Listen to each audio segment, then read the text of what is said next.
เออเออ ครับ เออ 1 2 3 4 5 6ตกไปซะคือลิงว่าเพิ่นกวดเด้ไอ้ทั้งตะวันตกนกเขานอนพุ่นแหละเพิ่นว่าก่อนเขาคำนำเขาเขียวผีเดี๋ยวมาให้ตาผีแตกไม่คนเฒ่ากูสิแดกตาผีเพิ่นน่ะว่าสาธุ ไปน้องมันนั่งจ้อย ผูกแขนคนออกแต่ห้องหมอห้องบานพี่น้อง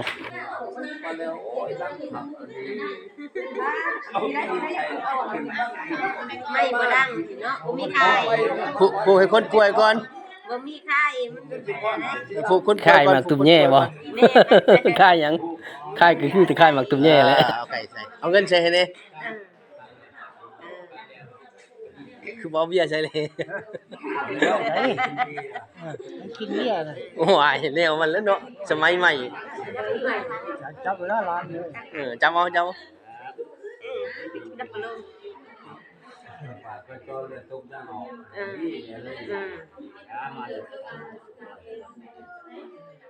งินชาติแล้ว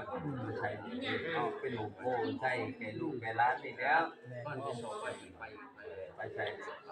ขายแม่นค่ะเฮือนอยู่ซ่านแล้วเจ้าเฮือนเจ้าซ่านเป็นแม่เฮือนแม่ซ่านแล้วเนาะ